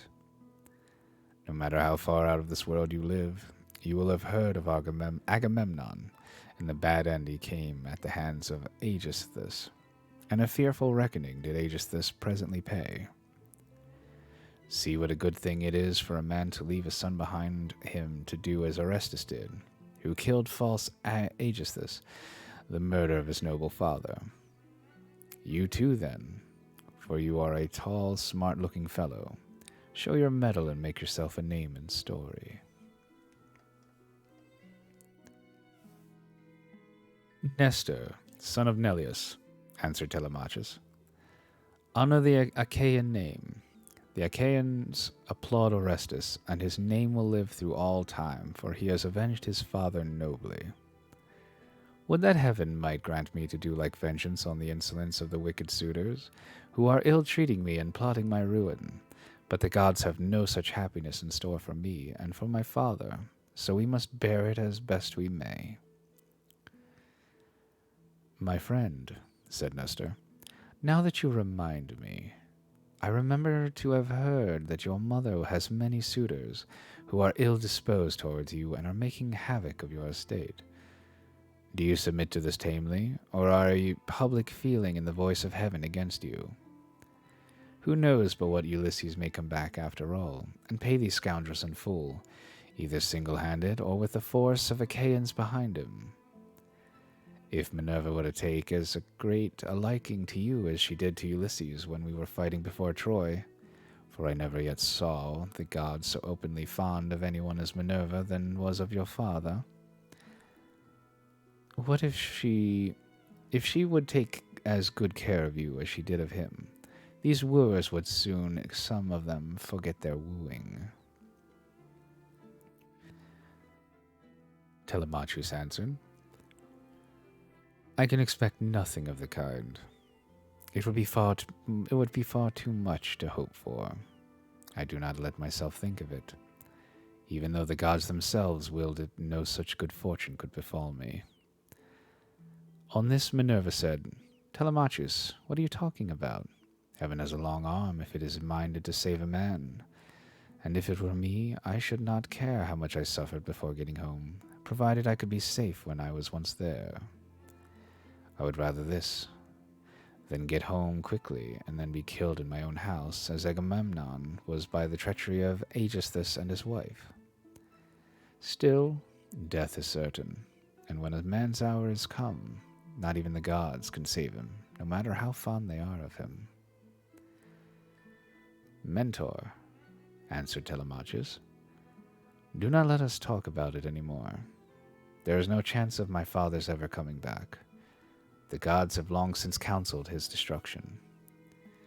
There is something else, however, about which I should like to ask Nestor, for he knows much more than anyone else does. They say he has reigned over for 3 generations, so that it is like talking to an immortal. Tell me, therefore, Nestor, and tell me true, how did Agamemnon come to die in that way? Was it Menelaus's doing? And how came false Aegisthus to kill so far better a man than himself? Was Menelaus away from Achaean Argos, voyaging elsewhither among mankind, that Aegisthus took heart and killed Agamemnon? I will tell you truly, answered Nestor, and indeed you have yourself divined how it all happened. If Menelaus, when he got back from Troy, had been found, Aegisthus still alive in his house, there would have been no borrow heaped up for him. Not even when he was dead, but he would have been thrown outside the city to dogs and vultures, and not a woman would have mourned him, for he had done a deed of great wickedness. But we were over there, fighting hard at Troy, and Aegisthus, who was taking his ease quietly in the heart of Argos, cajoled Agamemnon's wife, Clytemnestra, with incessant flattery. At first she would have nothing to do with his wicked scheme, for she was of a good natural disposition. Moreover, there was a bard with her, to whom Agamemnon had given strict orders on setting out for Troy, that he was to keep guard over his wife. But when heaven had counseled her destruction, Aegisthus carried this bard off to a desert island and left him there for crows and seagulls to batten upon, after which he went willingly enough to the house of Aegisthus. Then he offered many burnt sacrifices to the gods, and decorated many temples with tapestries and gilding, for he had succeeded far beyond his expectations. Meanwhile, Menelaus and I were on our way home from Troy, on good terms with one another. When we got to Sunium, which is the point of Athens, Apollo, with his painless shafts, killed Phrontis, the steersman of Menelaus's ship, and never man knew better how to handle a vessel in rough weather, so that he died then and there with the helm in his hand. And Menelaus, though very anxious to press forward, had to wait in order to bury his comrade and give him his due funeral rites. Presently, when he too could be put to sea again, and had sailed on as far as the Malin heads, Jove counseled evil against him, and made it blow hard till the waves ran mountains high. Here he divided his fleet, and took the one half towards Crete, where the Sidonians dwell round about the waters of the river Iardanus. There is a high headland hereabout, stretching out into the sea of the place called Gortyn, and all along this part of the coast, as far as Phaestus, the sea runs high when there is a south wind blowing. But after Phaestus, the coast is more protected, for a small headland can make a great shelter. Here this part of the fleet was driven onto the rocks and wrecked, but the crews just managed to save themselves. As for the other 5 ships, they were taken by winds and seas to Egypt, where Menelaus gathered much gold and substance among people of an alien speech. Meanwhile, Aegisthus, here at home, plotted his evil deed. For 7 years after he had killed Agamemnon, he ruled in Mycene, and the people were obedient under him. But in the 8th year Orestes came back from Athens to be his bane, and killed the murderer of his father. Then he celebrated the funeral rites of his mother and of false Aegisthus by a banquet to the people of Argos, and on that very day Menelaus came home, with as much treasure as his ships could carry. Take my advice, then, and do not go traveling about for long so far from home, nor leave your property with such dangerous people in your house. They will eat up everything you have among them, and you will have been on a fool's errand. Still, I should advise you by all means to go and visit Menelaus, who was lately come off a voyage among such distant people as no man could ever hope to come back from. When the winds had once carried him so far out of his reckoning, even birds cannot fly the distance in a 12-month.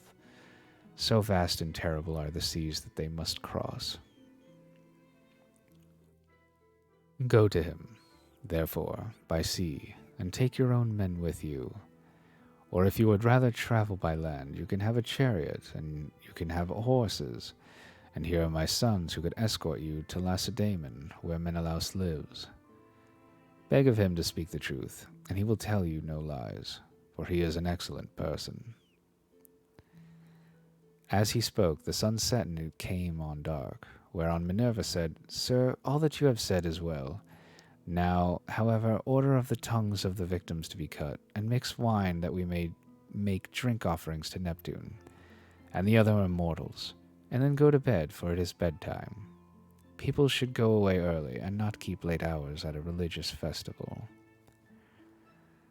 Thus spoke the daughter of Jove, and they obeyed her saying.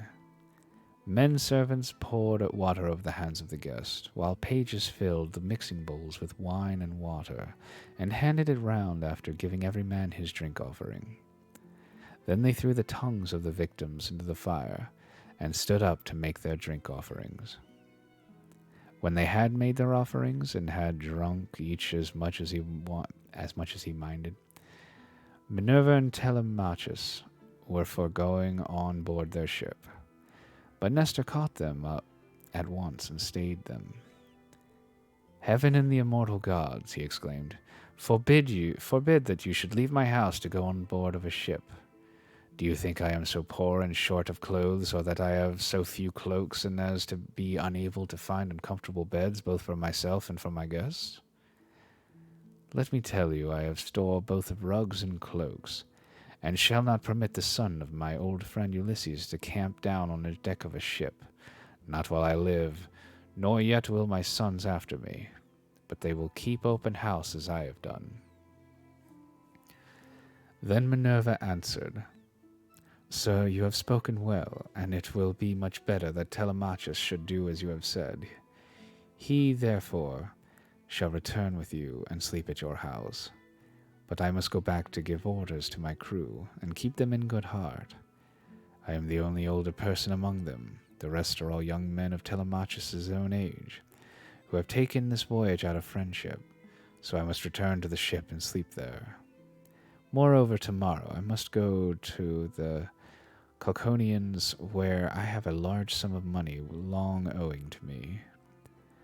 As for Telemachus, now that he is your guest, send him to Lacedaemon in a chariot, and let one of your sons go with him. Be pleased to also provide him with your best and fleetest horses. When she had thus spoken, she flew away in the form of an eagle, and all marveled as they beheld it. Nestor was astonished, and took Telemachus by the hand. My friend, said he, I see that you are going to be a great hero some day, since the gods wait upon you thus while you are still so young. This can have been none other of those who dwell in heaven than Jove's redoubtable daughter, the Trito-born, who shewed such favor towards your brave father among the Argives. Holy Queen, he continued, vouchsafe to send down thy grace upon myself, my good wife, and my children. In return, I will offer you in sacrifice a broad-browed heifer of a year old, unbroken, and never yet brought by man under the yoke. I will gild her horns, and will offer her up to you in sacrifice.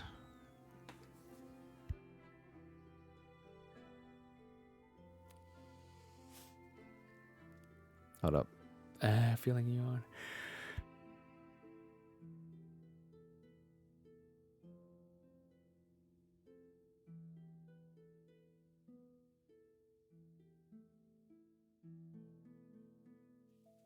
Sorry about that. Yawns are dangerous. Let's see here. Okay. Thus did he pray, and Minerva heard his prayer. He then led the way to his own house, followed by his sons and sons-in-law. Big stretch. All right, everyone. Big stretch.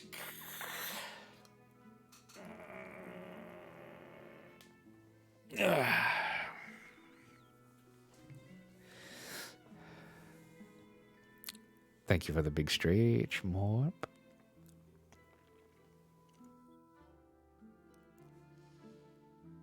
Alright, let's see. He then led, let's see, yeah. He then led the way to his own house, followed by his sons and sons-in-law. When they had got there and had taken their places on the benches and seats, he mixed them a bowl of sweet wine that was 11 years old when the housekeeper took the lid off the jar that held it. As he mixed the wine, he prayed much and made drink offerings to Minerva, daughter of Aegis bearing Jove. Then, when they had their drink offerings and had drunk each as much as he was minded, the others went home to bed, each in his own abode. But Nestor put Telemachus to sleep in the room that was over the gateway along with Pisistratus, who was the only unmarried son now left him. As for himself, he slept in an inner room of the house, with the queen his wife by his side. Now when the child of morning, rosy-fingered dawn appeared, Nestor left his couch and took his seat on the benches of white and polished marble that stood in front of his house. Here, aforetime sat Neleus, peer of gods in council, but he was now dead and had gone to the house of Hades. So Nestor sat in his seat, scepter in hand, as guardian of the public weal. His sons, as they left their rooms, gathered around him. Echephron, Stratius, Perseus, Aratus, and Thrasymedes. The sixth son was Pisistratus, and when Telemachus joined them, they made him sit with them. Nestor then addressed them. "My sons," said he, "make haste to do as I shall bid you. I wish first and foremost to propitiate the great goddess Minerva, who manifested herself visibly to me during yesterday's festivities. Go, then, one or other of you, to the plain. Tell the stockman to look me out a heifer, and come on here with it at once. Another must go to Telemachus' ship and invite all the crew, leaving 2 men only in charge of the vessel. Someone else will run and fetch Lersius, the goldsmith, to gild the horns of the heifer. The rest stay all of you where you are. Tell the maids in the house to prepare an excellent dinner, and to fetch seats and logs of wood for a burnt offering. Tell them also to bring me some clear spring water." On this they hurried off on their several errands. The heifer was brought in from the plain, and Telemachus' crew came from the ship. The goldsmith brought the anvil, hammer, and tongs, with which he worked his gold, and Minerva herself... Oh, God.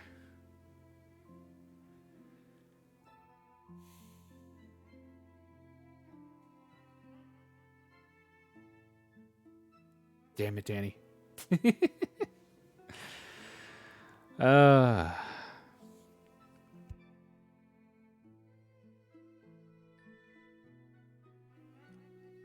No, it's all right, Danny. Let's see. Where was I?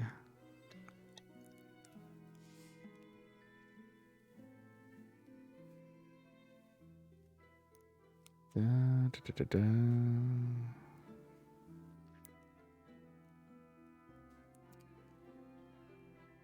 Yeah, spring water. Okay.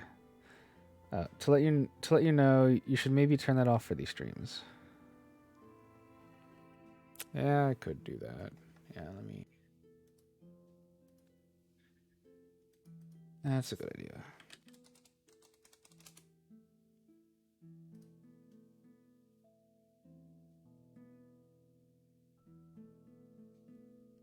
Logging in. Do do do do.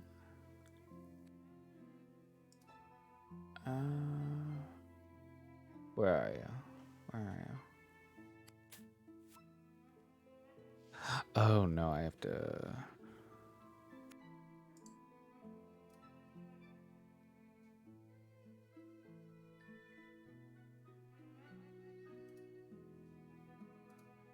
Yeah, you know, okay, we'll just make that 1%. That way, even if people do it, it'll just be real quiet. Okay. Anyway, back to.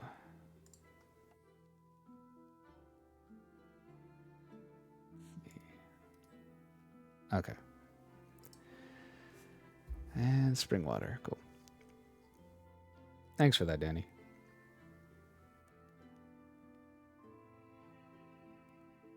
On this, they hurried off on their several errands. The heifer was brought in from the plain, and Telemachus's crew came from the ship. The goldsmith brought the anvil, hammer, and tongs, with which he worked his gold, and Minerva herself came to accept the sacrifice.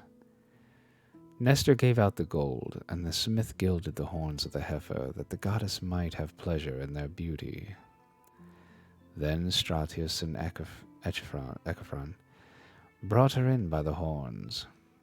Aratus fetched water from the house in a ewer that had a flower pattern on it, and in his other hand he held a basket of barley meal. Sturdy Thrasymedes stood by with his sharp axe, ready to strike the heifer, while Perseus held a bucket.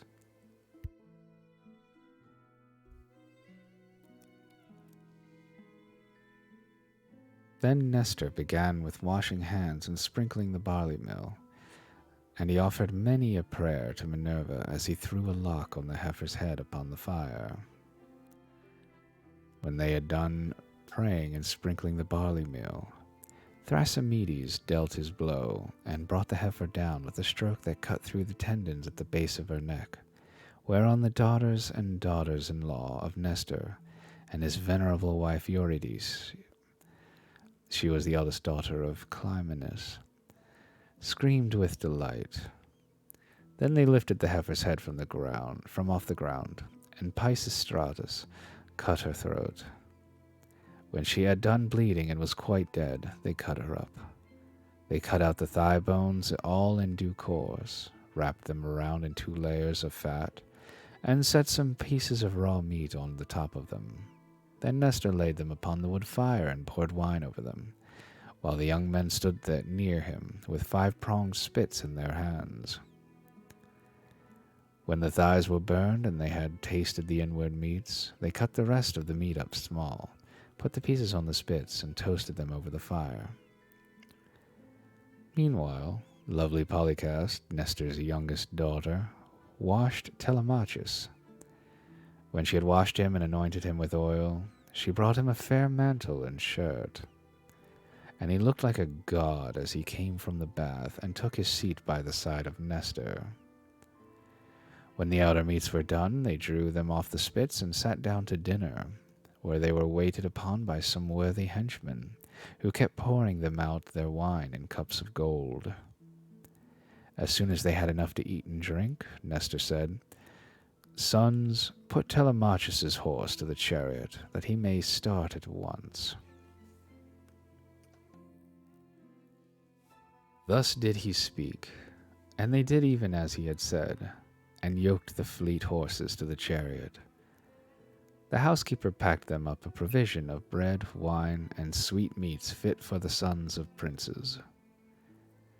Then Telemachus got into the chariot, while Pisistratus gathered up the reins and took his seat beside him.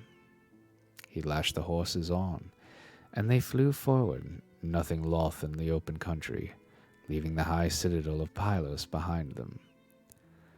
All that day did they travel, swaying the yoke upon their necks, till the sun went down, and darkness was over all the land. When they reached Pherae, where Diocles lived, who was son to Ortilochus and grandson to Alpheus. Here they passed the night, and Diocles entertained them hospitably. When the child of morning, rosy-fingered Dawn, appeared, they again yoked their horses and drove out through the gateway under the echoing gatehouse. Pisistratus lashed the horses on, and they flew forward, nothing loth.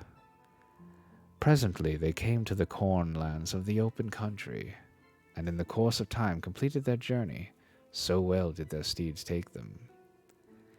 Now, when the sun had set and darkness was over the land... Hold up. That's the end of book 3. But, like, it ends there, and then book 4 continues that sentence. That's weird. Let's see. I think... I mean, yeah, it's only been 2 hours, but this is like a sort of like a demo run, just to see how it goes, and people seem to like it so far. So I don't know. I might add this to like the weekly rotation.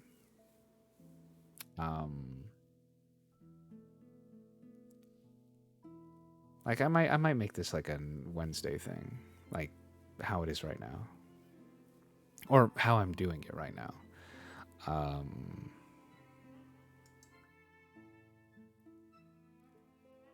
And since you know this is like constantly talking.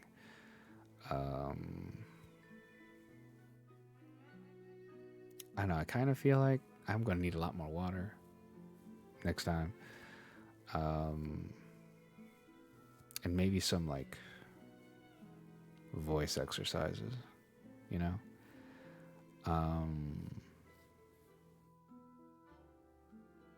But yeah, no. I mean, I like this. This was fun. And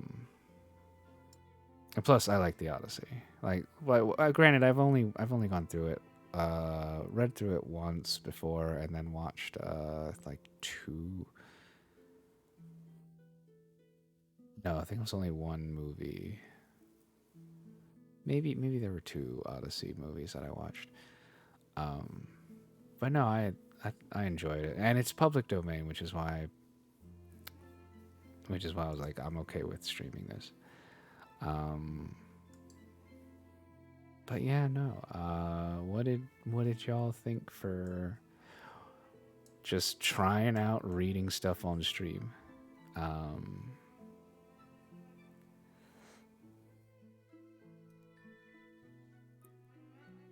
Yeah, no, Masonic, Danny made a good point of like just sound alerts are going to be just basically muted with these kind of like chill reading streams.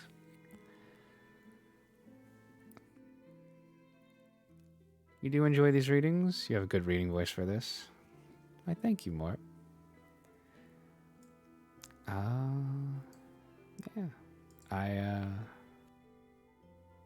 Yeah, since y'all seem to enjoy it. Very good idea. I thank you, Ein. Well, I mean, if y'all are digging it, I'll make this a common thing. Let's see. Just enjoying my catnip tea while I listen to you. Oh, by the way, how is it? How is the catnip tea? How much did you have to put a bunch of sugar in it to make it taste all right? Like a punch in the face. Oh. For those of you that don't know, Casey is a cat fae, a VTuber. So just some creamer to help morale the flavor. Oh, that's great. Let's see. If you want, I'm going to be closing up shop here. But if you want, oh, to help mellow the flavor. Okay, I thought you were just being a cat. Help morale the flavor. But if you are interested in, like, you know, keeping up to date with me for like days I stream and such, I mean, I'm more active. Well, I mean, most active on like Twitter. My Discord server isn't public yet. I'm working on that. But yeah, feel free to hit that up. Follow me there. And next stream is Friday. It's my variety day, and I'm not. Oh, pre-roll ads are on. Okay, I see. There was a pop-up on my other window. But yeah, Friday's variety day. So right now it's like it might be Slime Rancher, it might be Raft. It all depends. We'll see what happens. Just stay tuned on my Twitter to find out. But in that case, just forewarning, it's going to be quite chaotic if I'm with my Chaos Crew peeps. One of which is KC and another is Rigormorp. But yeah, no. Thank you all for coming and hanging out and vibing. Let me see if there's anybody. Let's see. Whoomst. Do we got? Let's see. Yeah, because it's going to be another like 45 minutes before Morp goes live. But I do see one. I do see a Griffin who's playing some Kirby. Myth is full on hyper mode. Oh, true. I see. Oh yeah. I that is true.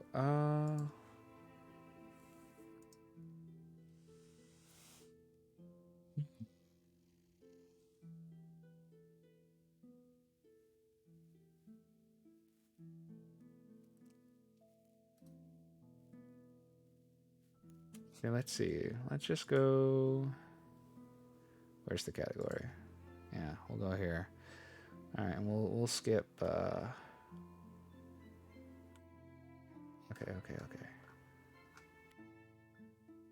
Wait, no. Does it do it? How is it doing it now?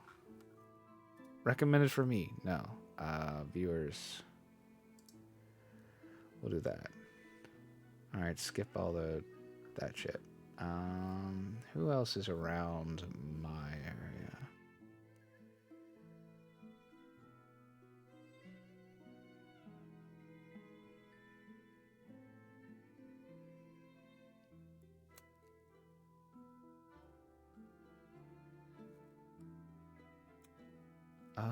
No. No, it's so much like ear licking and shit. Like, no, I'm not going to do that to you. Well, okay then. I guess we'll just call it here then. Why? Why does there have to be so much ear licking and shit? Ah. Well. Well, in that case, yeah. Again, I'll next stream will be Friday. Check out my Twitch or my Twitter. Check out my Twitter to keep up to date on like what it's going to be. Saturday night, starting at 11 p.m. Eastern. It's Chaos Crew, and the name does not lie. It's crazy on Saturday nights. And yeah, again, thank you all for vibing. Thank you, Ezra Tell, for the raid and bringing in your community. And yeah, no, this was fun for trying out the whole reading stuff. I'm definitely gonna go back and see the VOD and how I think I sound, which, as you know, as most people, you know, you don't like the sound of your own voice, but yeah. But anywho, again, thank you all for coming and vibing, and hope you all have a good one.